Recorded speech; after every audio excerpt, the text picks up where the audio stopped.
Hello everyone, welcome back to my channel. तो आज हम लोग पढ़ने वाले हैं variable separation method. Variable separation method आपके डिफरेंशियल इक्वेशंस का जो चैप्टर होता है इंजीनियरिंग मैथमेटिक्स में, उसी का एक पार्ट होता है।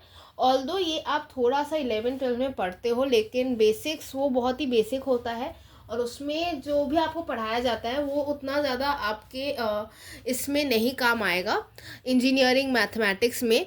तो उससे बेहतर है कि आप यहाँ पे फ्रेश से स्टार्ट करो। तो मैं यहाँ पे आज आपको वेरिएबल सेपरेशन मेथड पढ़ाने वाली हूँ। उसके पहले मैं ये बोलना चाहूँगी कि जो लोग मेरे चैनल पे नए व्यूअर्स हैं, प्लीज़ मेरे चैनल को सब्सक्राइब करके मुझे सपोर्ट कीजिए ताकि मैं ये चैनल बहुत आगे तक ले जा सकूँ। तो चलिए हम लोग पॉइंट की बात पे आते हैं। वेरिएबल सेपरेशन मेथड आज हम लोग वही करने वाले हैं, ठीक है। तो मैं यहाँ पे हेडिंग डाल रही हूँ वेरिएबल सेपरेशन मेथड। तो ये देखिए, ये वाला जो टॉपिक है इसको मैं पहले आपको स्टेप्स बताऊंगी। इसका जो स्टेप्स होता है बेसिक्स, वो स्टेप्स आपको आना चाहिए। और आई विल सजेस्ट कि आप लोग एक कॉपी और पेन के साथ बैठो और आप इसके नोट्स अच्छे से बनाओ ताकि आपको ये समझ में आए। आप जब नेक्स्ट टाइम भी देखोगे तो आपको समझ में आ जाए कि हाँ, ये स्टेप्स हम लोग को फॉलो करना है। तो स्टेप्स देखिए, पहले आप लोग कॉपी में जैसे मैं लिख रही हूँ स्टेप्स, आप पहले एकदम सेम टू सेम स्टेप्स वैसे ही लिखेंगे, ठीक है। तो पहला होगा the function is first separated according to its variables. देखिए मतलब क्या है, आपको एक फंक्शन जो है f, उसको आपको f1x dx equals to f2y dy के टर्म्स में इसको आपको सेपरेट करना पड़ेगा।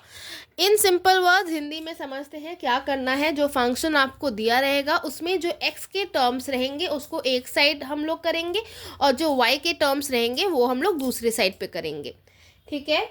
हो गया। अब जो सेकेंड स्टेप होगा वो होगा इंटीग्रेट बोथ द साइड्स। आपका जो ये मैंने यहाँ पे लिखा है, देखिए ये वाला पार्ट, उसको आपको दोनों साइड्स पे इंटीग्रेट करना पड़ेगा। इंटीग्रेट कैसे करेंगे? Integration of f1x dx equals to integration of f2y dy, ठीक है। आपने इंटीग्रेशन कर दिया।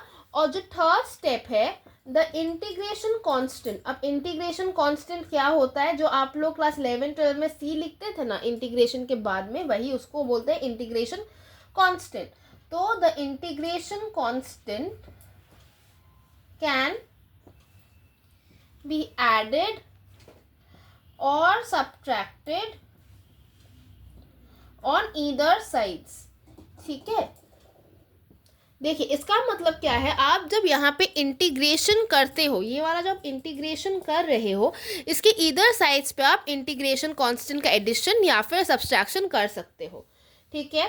तो मतलब नोट करने वाला जो पॉइंट है वो आप लोग नोट करके लिखिए। जैसे जैसे मैं लिख रही हूँ आई होप आप लोग भी वैसे ही लिखोगे, ठीक है। क्योंकि अगर आपको बाद में कोई भी प्रॉब्लम आए तो ये वीडियो तो ऑफकोर्स रहेगा यूट्यूब पे, बट अगर आपके पास रिवीजन कर रहे हो तो आपके पास नोट्स भी रहना चाहिए। तो देखिए नोट पॉइंट में लिखेंगे the answers thus obtained can be different as integration constant is an arbitrary value, ठीक है। तो देखिए मैंने क्या लिखा है कि आंसर जो आप लोग ऑब्टेन करोगे वो डिफरेंट हो सकता है, क्योंकि जो इंटीग्रेशन कांस्टेंट होता है, मतलब जो सी होता है, जो सी हम लोग लिखते थे, वो एक आर्बिट्ररी वैल्यू होता है, उसका कोई फिक्स वैल्यू नहीं होता है। तो उसी के लिए आंसर जो आप ऑब्टेन करोगे वो डिफरेंट हो सकता है, लेकिन मार्क्स आपके प्रोसेस के बेसिस पे दिया जाता है। तो अगर आपका प्रोसेस ठीक है तो आपको फुल मार्क्स मिलेंगे, ठीक है। आई होप आप लोगों ने ये नोट कर लिया है। अगर नहीं किया है तो वीडियो को पॉज करके आप लोग नोट कर लीजिए। उसके बाद हम लोग एक एग्जाम्पल सॉल्व करेंगे जिससे आपका जो कॉन्सेप्ट है वो और भी ज़्यादा क्लियर हो जाएगा। आई होप आप लोगों ने कर लिया है, तो मैं ये इसको रब कर दे रही हूँ। ठीक है,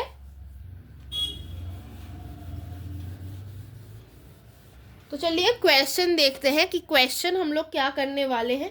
क्वेश्चन भी मैं आपके सामने ही लिखती हूँ ताकि आप लोगों को एकदम ऑन स्पॉट क्लैरिटी मिल जाए।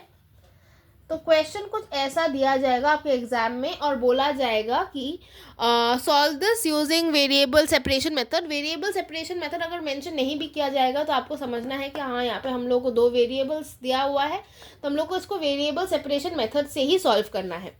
तो पहला जो स्टेप होता है उसमें हम लोग को वेरिएबल सेपरेट करना होता है। देखिए यहाँ पे dy/dx है और वेरिएबल्स है y और x, मतलब दोनों अलग अलग वेरिएबल्स है, तो हम लोग यहाँ पे y और x को मतलब सेपरेट कर देंगे। dy/y equals to dx/x। यहाँ पे देखिए y के टर्म्स एक साइड पे आ गए और x के टर्म्स एक साइड पे आ गए हैं। उसके बाद जो स्टेप था उसमें था हम लोग को इंटीग्रेट करना था। तो देखिए यहाँ पे हम लोगों ने दोनों साइड्स को इंटीग्रेट कर दिया है। ठीक है, हम लोगों को ये पता है कि इंटीग्रेशन में इसको हम लोग ऐसे लिख सकते हैं।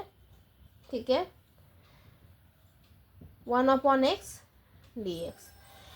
हम लोग को इसका जो फॉर्मूला है वो हम लोगों ने क्लास 12 में पढ़ा था कि integration of 1/x dx is equals to log x plus c। ठीक है, आपको इंटीग्रेशन के फॉर्मूलाज आपको याद होने चाहिए ताकि आपको यहाँ पे प्रॉब्लम नहीं आए। अगर आपको याद नहीं है तो प्लीज़ जाके एक बार रिवाइज कर लीजिए। ठीक है, तो ये बेसिक फॉर्मूला होता है इंटीग्रेशन ऑफ 1/x dx का होता है log x प्लस c। ठीक है, यहाँ पे जो c है यही होता है इंटीग्रेशन का आर्बिट्ररी कांस्टेंट।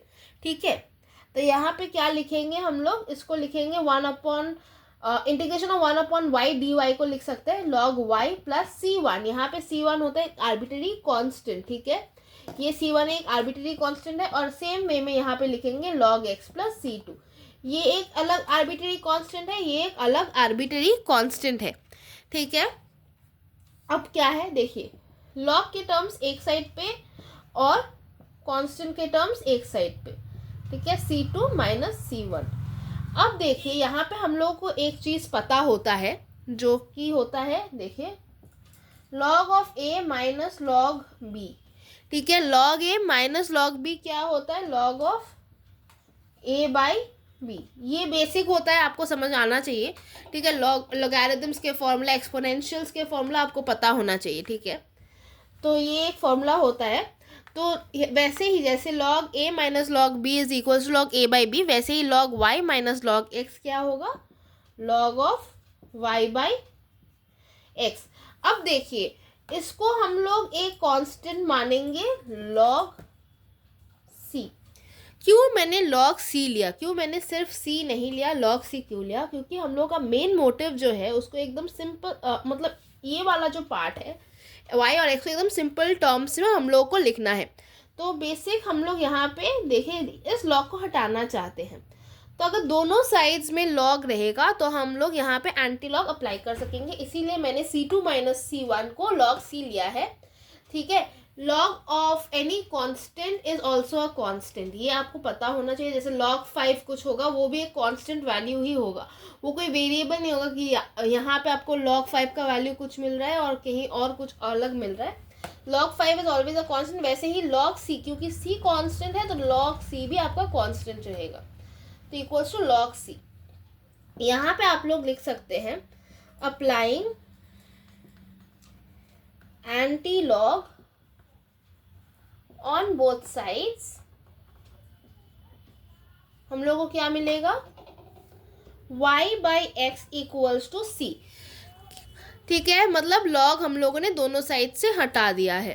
अब यहाँ पे देखिए ये आपका ऑलमोस्ट आंसर आ गया, या फिर आंसर ऐसे भी लिख सकते हो, और या तो आप लिख सकते हो y इक्वल्स टू एक्स सी।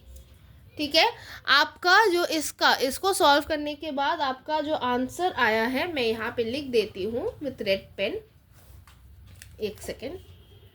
ठीक है, आपका जो आंसर आएगा ये आएगा y इक्वल्स टू एक्स सी।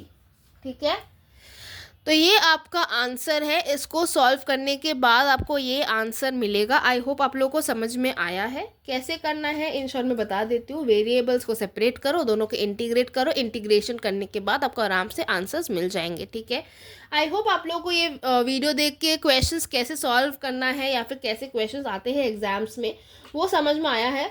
ये प्रोसेस बहुत ही ज़्यादा सिंपल है और इस प्रोसेस से आपको 6 मार्क्स आराम से मिल जाएंगे। अगर ये क्वेश्चन आपका एग्ज़ाम में आएगा तो आपको 6 मार्क्स के अराउंड ये क्वेश्चन मिल जाएगा देखने को। तो आप लोग आराम से ये क्वेश्चंस देख सकते हो। आई होप आप लोगों को ये वीडियो अच्छा लगा है। अगर ये वीडियो आप लोग को अच्छा लगा है तो प्लीज़ मेरे चैनल को सब्सक्राइब कर दीजिए और ये वीडियो अपने फ्रेंड्स और फैमिली के साथ शेयर कर दीजिए। Till then I will meet you all in the next video. Bye bye.